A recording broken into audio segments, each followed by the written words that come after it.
বিএনপির কেরা উঠিছে, কেরা মানে কি আমরা জিগান না। ইলিয়াসের একটা ভিডিও আছে, শাওনের কেরা উঠিছে, আমি দেখি না ভিডিওটা, শুধু থাম্বনেল দেখেছি, তাই কেরা মানে আমি জানি না, কিন্তু কেরা কথাটা খুব পছন্দ হয়েছে। বিএনপির কেরাটা বোঝার জন্য আপনাকে না মেডিকেল সায়েন্স কই, হ্যাঁ আবার ডরায়েন না, সেটা খুব সহজ জিনিস। হাঙ্কারের শরীরে একটা রোগ প্রতিরোধ করার ক্ষমতা আছে, এটার ইংরেজিত কয় ইমিউনিটি। এই ইমিউনিটি আছে জন্যই আমরা এত দূষিত পরিবেশে দূষিত খাবার খাইয়াও নিত্যদিন রোগে ভুগি না। শরীরে ছোট ছোট যোদ্ধা কোষ আছে, শরীরে জীবাণু বা ভাইরাস ঢুকলে তারা জয় বাংলা করে দেয়। শুধু জীবাণু বা ভাইরাস না, আরেকজনের কিডনি, চোখের কর্নিয়া, আরেকজনের কলজিয়া আমার শরীরে যদি ট্রান্সপ্লান্ট করে ঢুকে দেয় না, করে তো তাই না, কিডনি নষ্ট হলে লাগে দেয় না আরেকজনের কিডনি, উঙ্কা তো সেটাও কলে খাইয়া দেয়। ওই যে একজনের কিডনি নষ্ট হলে আরেকজনের কিডনি নিয়ে লেগে দেয় না আরেকজনের শরীরে, এটা কয় ট্রান্সপ্লান্ট আর কি।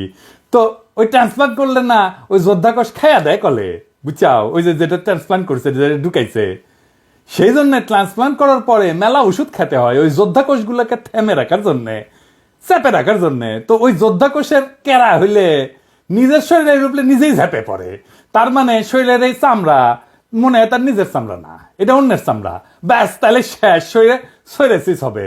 এটা ছবি দেখে দেন, দেখিছেন কি বিচ্ছিরি অবস্থা, এটা করলে কোনো সোয়াসে রোগ না, ওই যে কেরা হয়েছে, বুঝছাও, রিউমাটয়েড আর্থ্রাইটিস মানে বাতের মতো আর কি।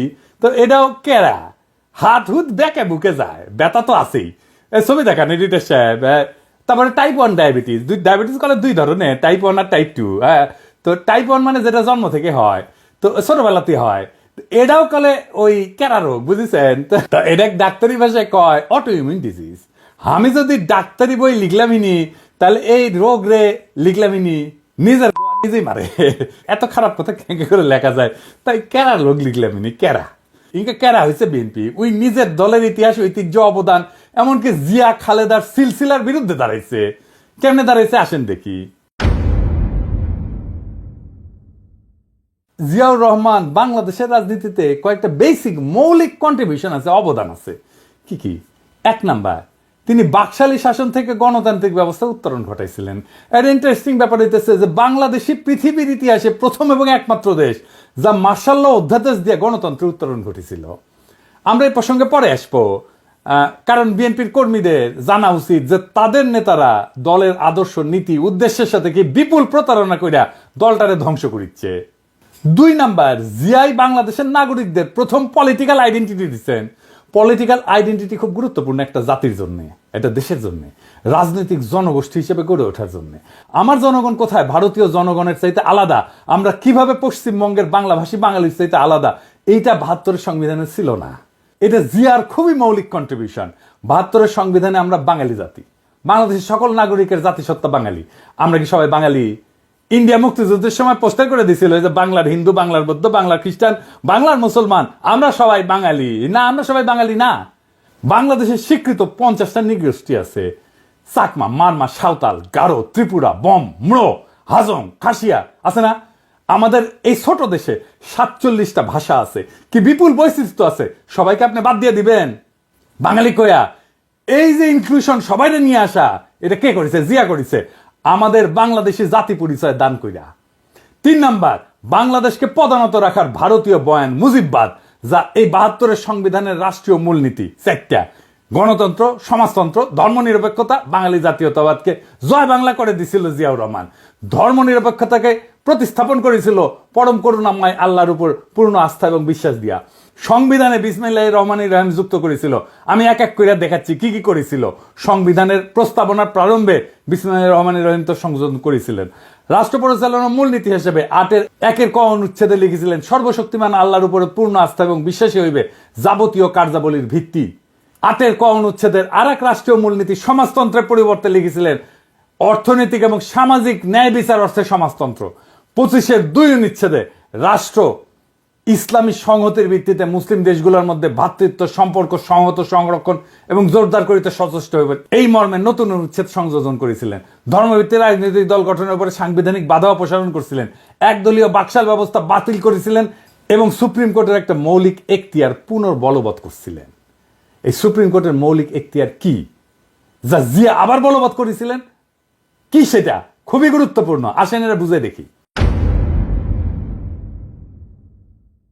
এটা বুঝতে হইলে বাকশালের দুইটা জিনিস ভালো করে বুঝতে হবে। বাংলাদেশ নামের যে রাষ্ট্র 1971 তৈরি হয়েছিল, সেই রাষ্ট্রটাকে কার্যত ধ্বংস করে দেয় বাকশাল। বাকশাল কিভাবে মুক্তিযুদ্ধের মধ্যে দিয়ে গঠিত রাষ্ট্রকে ধ্বংস করেছিল? দুইভাবে।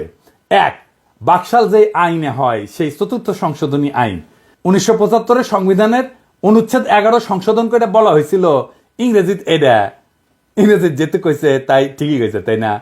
এটা বাংলা করলে দাঁড়ায়, সংশোধনের আগে সংবিধানের অনুচ্ছেদে 11তে লেখা ছিল যে প্রশাসনের সর্বস্তরে জনগণ নির্বাচিত প্রতিনিধিদের মাধ্যমে জনগণের অংশগ্রহণের কথা বলা ছিল। এটা বাতিল করে দেওয়া হলো। অর্থাৎ রাজনৈতিক নেতৃত্ব বা সোজা বাংলায় শাসক নির্বাচনের ক্ষমতা আর রাষ্ট্রীয় কাজে রাজনৈতিক জনগোষ্ঠী হিসেবে জনগণের অংশ নেওয়ার ক্ষমতাই থাকলো না। এই কাজটাই করেছিল হাসিনা, বিনা ভোট, নৈশ ভোট, দামি ভোট কইরা। এটাই ইন্ডিয়ান প্ল্যান, যে বাংলাদেশের ভূখণ্ড থাকবে, মানুষ থাকবে, কিন্তু নেতা নির্বাচনের ক্ষমতা থাকবে না, যেটা হাসিনা করেছিল। 2 নাম্বার, সংক্ষুব্ধ কোনো নাগরিকের আদালতে যাওয়ার একটা মৌলিক অধিকার ছিল 44 অনুচ্ছেদে। বাকশাল সংশোধনীতে সে খোদ 44 অনুচ্ছেদকে বিলুপ্ত করে দেওয়া হয়। একই সাথে 102 অনুচ্ছেদে সুপ্রিম কোর্টকে দেওয়া অধিকার, অর্থাৎ সংক্ষুব্ধ কোনো নাগরিকের আবেদন শুনতে এবং প্রতিকার দিতে নির্বাহী বিভাগকে আদেশ দেওয়ার আদালতের ক্ষমতাকেও বাতিল করে দেওয়া হয়। মানে রিট আপনি করতেও পারবেন না, আদালত রিট শুনতেও পারবে না। রিট জিনিসটাই বাতিল করে দিছিল। সোজা কথায় 4th সংশোধনী আইন রাষ্ট্রের নাগরিকের সংক্ষুব্ধ হওয়ার মৌলিক অধিকার রদ করে দিছিল। এটা জিয়া পুনরায় বলবৎ করছিলেন। এইটা আদালতের একটা মৌলিক ক্ষমতা, রিট গ্রহণ করার ক্ষমতা, রিট শোনার ক্ষমতা। এই বৈপ্লবিক পরিবর্তনটা সংবিধানে ছিল কিভাবে? 5ম সংশোধনীর মাধ্যমে। এই যে যা যা জিয়া করছিল রাষ্ট্র গঠনের ক্ষেত্রে, তাই 5ম সংশোধনী। শুধু তাই না, জিয়ার শাসনের বৈধতা ছিল 5ম সংশোধনী। সেই 5ম সংশোধনী ছিল আওয়ামী লীগ সিপিবির গলার কাটা। তাই এইটার একটা ব্যবস্থা করেছে কিভাবে? এটা বাদ দিতে পারলেই অবিকৃত বাকশাল ফিরে আসে। এটাই ছিল আওয়ামী লীগ সিপিবির প্রজেক্ট। ইনফ্যাক্ট এটা ইন্ডিয়ান প্রজেক্ট। 5ম সংশোধনী বাদ দিয়া দেয় হাসিনা আদালতের রায়। ওইটা মুন সিনেমা হলের মালিকানার রায়ের মধ্যে সামে 5ম সংশোধনী বাতিল করে দেয় হাসিনা। ফলে জিয়ার শাসন আইনত বাংলাদেশে এখনো অবৈধ। বিএনপি যদি জিয়ার সংবিধান চাইতো, মানতাম। ওই জিয়ার সংবিধান থাকলে হাসিনার ফ্যাসিস্ট শাসন চালু করতে পারতো না। জিয়ার সংবিধান হচ্ছে 5ম সংশোধনীর সংবিধান। সেইটা বিএনপি চায় না, চায় 72-এর সংবিধান। নিজের ইতিহাস, নিজের ঐতিহ্যের বিরুদ্ধে দাঁড়াইতেছে বিএনপি। বিএনপির কেরা উঠিছে, তাই নিজে দাঁড়াইতেছে জিয়ার বিরুদ্ধে। এইবার বলেন, এই বিএনপি তৃণমূলের কর্মীরা আপনাদের আবেগের সাথে, জিয়ার রাজনৈতিক উত্তরাধিকারের সাথে আজকের বিএনপি বেইমানি করছে কিনা আপনি বলেন? কার জন্য করছে এটা জিজ্ঞেস করেন আপনাদের নেতাকে। কার সাথে সে জিয়ার রাজনৈতিক ঐতিহ্যের বিরুদ্ধে দাঁড়ায় মুজিববাদী সংবিধান, 72-এর সংবিধান রক্ষার জন্য উঠা পড়া লাগছে? আমারে বলে আমি বিএনপি বিরোধী। হইতেই পারি বিএনপি বিরোধী, কিন্তু বিএনপি তো জিয়া বিরোধী হয়েছে। আমি তো জিয়া বিরোধী না। আসুক বিএনপির নেতারা আমার সাথে বাহাস করতে এই ইস্যুতে, তাদের জবাব দিতে হবে কেন তারা জিয়ার সংবিধানকে ত্যাগ কইরা মুজিববাদী সংবিধান রক্ষায় নামিছে। বিএনপির সাথে আমার শুধু না, আপামর বাংলাদেশের জনগণের বিরোধের জায়গাগুলো শুনে রাখেন। বিএনপি নেতারা শুনে রাখেন, বিএনপি কর্মীরাও শুনে রাখেন। 1 নাম্বার, বিএনপি আওয়ামী লীগকে ভোটে আনতে চায়, আমরা এটা চাই না। 2 নাম্বার, বিএনপি মুজিববাদী সংবিধানকে রক্ষা করতে চায়, আমরা এটা ছুঁইরা ফেলতে চাই। আমরা জিয়ার সংবিধান মাইনা নিতে রাজি আছি, কিন্তু কোনোভাবেই 72-এর মুজিববাদী সংবিধান মানব না। 3 নাম্বার, প্রথম আলো ডেইলি স্টারের পিঠ বাঁচাইতে আগায় আসা যাবে না। বিএনপি আগায় আসছে। প্রথম আলো ডেইলি স্টারের হোগা যারা চাটবে, তাদের সাথে কোনো পীড়িত নাই, তাদের সাথে ঐক্য অসম্ভব। 4 নাম্বার, বিএনপিকে ভারত প্রেম ছাড়তে হবে। বিএনপি ভারতের সাথে 2019 সালেও সম্পর্ক করতে গেছিল, পাত্তা দেয়নি ভারত। 15 অক্টোবর 2019-এ বিবিসিতে প্রকাশিত এক রিপোর্টে এভাবেই লেখা হয়েছিল কথাটা, দলটির পক্ষ থেকে গত কয়েক বছর ভারতের সাথে একটা ভালো সম্পর্ক তৈরির চেষ্টা অনেক সময় দৃশ্যমান হয়েছে। বিএনপির সিনিয়র কয়েকজন নেতা গত বছর মানে 2018 সালে ভারত সফরেও গিয়েছিলেন। তাদের সম্পর্ক তৈরির চেষ্টায় ভারত সেভাবে সাড়া দেয়নি।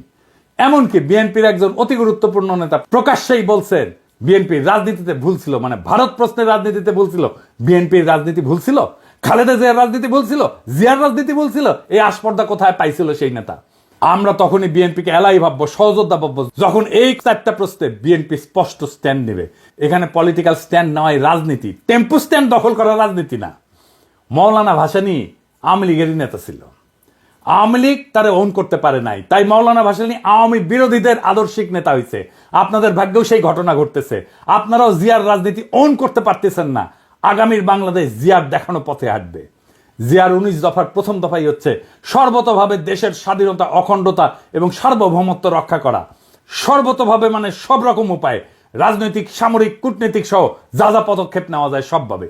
এই কারণেই জিয়াউর রহমান বাংলাদেশে আধিপত্যবাদ এবং আগ্রাসন বিরোধী জনগণের নিরঙ্কুশ সমর্থন পাইছিলেন। তিনি আমাদের নেতা হয়ে থাকবেন। আমরা জিয়াকে রিপোজিশন করব পলিটিক্সে। বাংলাদেশের রাজনীতিতে আমরা জিয়ার চিন্তাকে পুনরাবিষ্কার করব, যা আপনারা পারেন নাই। রাজশাহীতে ছাত্র রাজনীতি করার টাইমে আমরা স্টার সিগারেট খেতাম, কম পয়সা, টাকা পয়সা ছিল না, তো তাই তো এক বিএনপি নেতা আমাদের স্টার সিগারেট খাওয়া দেখে তাচ্ছিল্য করে কইছিল যে ওই বিএনপি করে গল্লিক খায়। গল্লিক মানে গল্লিফ আর কি, সিগারেট। আপনারা বিএনপি করেন আর নির্বাচনের গল্লিক খান। আমরা জিয়ার রাজনীতি নিয়ে আগায় যাব, দেখেন কার পিছে জনতা আসে। আমি শিওর আপনাদের দলের ত্যাগী এবং তৃণমূলের কর্মীরা দলে দলে আমাদের রাজনীতিকে ঊর্ধ্বে তুলে ধরবে। ওরা জিয়ার রাজনীতি কোনটা সেটা ঠিকই চিনতে পারবে। ওরা গল্লিক খাইতে আসে নাই, তারা জিয়ার রাজনীতি করতে আসছে। আপনাদের মুজিববাদী, সংবিধান প্রেমী আর ভারত প্রেমী রাজনীতির ন্যারেটিভ বয়ান বদলাইতে না চাইলে আসেন খেলবো। বয়ান আর ন্যারেটিভ তৈরির মাঠে খেলা হবে। এই কাজটা আমরা ভালো পারি। আর লাইনে আসলে স্বাগতম। ভারতের আগ্রাসন মুক্ত, আওয়ামী বয়ান মুক্ত আগামীর বাংলাদেশ একসাথে গড়ব। চয়েস আপনার। ইনকিলাব জিন্দাবাদ।